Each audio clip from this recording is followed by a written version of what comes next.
देख रहे हैं सक्षम भारत टीवी। मला अतिशय आनंद आहे की नागपूर महानगरपालिकेच्या माध्यमातून देशातला पहिला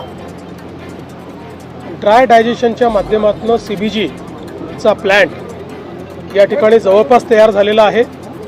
आज आम्ही या प्लॅन्टची पूर्ण माहिती घेतली, पाहणी केली आणि 3 फेजेसमध्ये आता सुरुवातीला 400 टन, मग पुन्हा 400 टन आणि ऑगस्टमध्ये 400 टन असा 1200 टनचा हा प्रोजेक्ट ऑगस्टमध्ये पूर्णपणे कमिशन होईल, पण त्याचा पार्ट आताच कमिशन होतो आहे। या माध्यमातून जो सगळा शहरातला कचरा आहे या कचऱ्यावर प्रक्रिया होणार आहे। यातनं जवळपास 28 TPD या ठिकाणी गॅस तयार होणार आहे। त्यासोबत जवळपास 120 TPD जे ऑर्गॅनिक मॅन्युअर आहे ते मॅन्युअर या ठिकाणी तयार होणार आहे आणि त्यासोबत जवळपास 400 TPD RDF तयार होणार आहे की जे आपल्या सिमेंट फॅक्टरीजला किंवा इतर ठिकाणी लागतं। त्यामुळे जवळपास संपूर्ण जो कचरा आहे या कचऱ्यातनं एक मोठी व्हॅल्यू या ठिकाणी तयार होणार आहे। हा देशातला पहिला असा प्लॅन्ट आहे की जो विदाऊट टिपिंग फी या ठिकाणी संपूर्णपणे खाजगी गुंतवणुकीतून करण्यात आला आहे। जवळपास 300 कोटी रुपयाची गुंतवणूक ही या ठिकाणी त्यांनी केलेली आहे आणि हे जे मॉडेल आहे हे इतकं चांगलं आहे की ज्याच्यातनं पुढच्या काळात कुठेही कचऱ्याचे ढीग आपल्याला दिसणार नाही आणि वेस्टला वेल्थमध्ये कन्वर्ट करून त्या माध्यमातून आपण जो काही आपलं पर्यावरण आहे त्या पर्यावरणाची हानी देखील मोठ्या प्रमाणात टाळणार आहोत। जे वर्षानुवर्ष हा सगळा जो पूर्व नागपूरचा भाग आहे की ज्या भागामध्ये आपण भांडेवाडी म्हटल्यानंतर कचऱ्याचे ढीग आणि वास अशा प्रकारचं जे समीकरण होतं हे पूर्णपणे संपत आहे आणि पुढच्या 3-4 महिन्यानंतर या ठिकाणी वासाचा प्रश्न देखील संपेल आणि जवळपास 6-8 महिन्यात वर्षभरात संपूर्ण ढीग संपून या ठिकाणी अगदी सगळी लँड रिक्लेम झालेली असेल। मला असं वाटतं की देशातला एक अतिशय महत्त्वाचा अशा प्रकारचा प्लॅन्ट आज या ठिकाणी तयार झाला। मराठा समाजासाठी सर्वाधिक निर्णय तुम्ही मुख्यमंत्री असलेल्या सरकारने घेतलेले आहे, तरीही जरांगे पाटील आज भर उन्हात उपोषणाला बसले। विखे पाटील त्यांना भेटायला गेलेले आहे। सरकार मुख्य प्रमुख म्हणून तुमचं काय म्हणतं? बघा, सरकार या प्रश्नावर नेहमीच सकारात्मक आहे।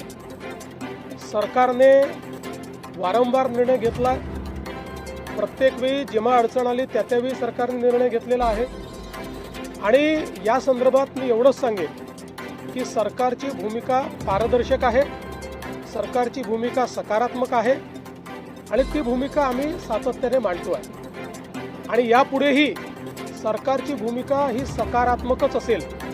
आमचं सरकार सर्व समाजाकरता सकारात्मक काम करणारं सरकार आहे।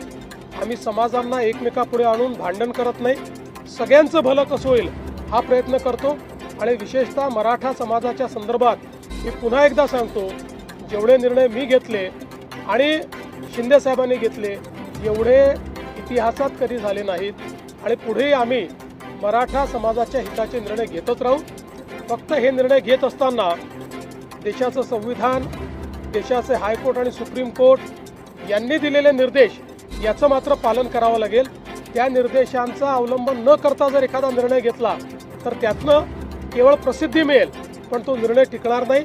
त्यामुळे संविधान आणि न्यायालयाचे निर्णय यांच्या कसोटीवर जे निर्णय आम्हाला घेता येतील त्याच्या कसोटीवर खरे ठरणारे जे निर्णय असतील ते सगळे निर्णय आम्ही घेऊ। आंदोलन सुरू झालं की ओबीसी समाजाने मी असं स्पष्टपणे सांगतो, एका समाजाचं काढून दुसऱ्या समाजाला द्यायचं अशा प्रकारचं या सरकारने कधीही केलं नाही, आम्ही करणार नाही।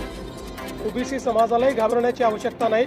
आम्ही मराठा समाजाचंही त्या ठिकाणी समाधान करू, त्याकरताही सगळे निर्णय आम्ही घेऊ, पण त्यावेळी ओबीसी समाजावर कुठलाही अन्याय आम्ही होऊ देणार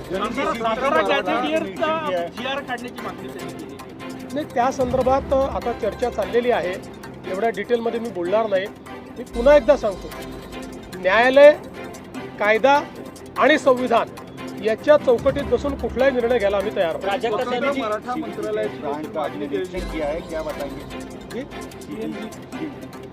एक ये बहुत ही महत्वपूर्ण इस प्रकार का प्रोजेक्ट यहाँ पर तैयार हुआ है। जो म्यूनिसिपल वेस्ट है करीब 1200 टन पर डे, 1200 टीपीडी उसका प्रोसेसिंग का ये प्लांट है। इस प्लांट में से बड़े पैमाने पर जो हमारा गैस है वो निर्मित होगा। करीब 28 टीपीडी गैस निर्माण होगा, करीब 120 टीपीडी खाद इसमें से तैयार होगा और करीब 400 टीपीडी आरडीएफ इसमें से तैयार होगा। तो एक प्रकार से देश का ये पहला प्लांट है जहाँ पर पूरा जो कचरा है ये ड्राई डाइजेशन की पद्धति से इस प्रकार से कन्वर्ट हो रहा है और विदाउट टिपिंग फी यहाँ पर इसका निर्माण किया है। इसमें सुसबीड जो कंपनी है उन्होंने इसमें निवेश किया हुआ है और देश की एक बहुत अच्छी टेक्नोलॉजी अब ये साबित होने वाली है।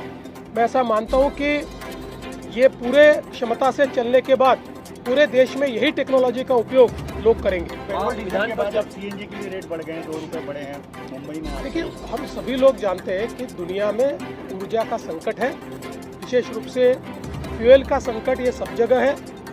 दुनिया के सारे देशों में, ऐसा कोई देश नहीं है, अमेरिका सहित सारे देशों में ये रेट्स बढ़े। अमेरिका में तो बहुत बड़े पैमाने पर ये बढ़े, यूरोप में बढ़े, हमारे आसपास के देशों में बढ़े।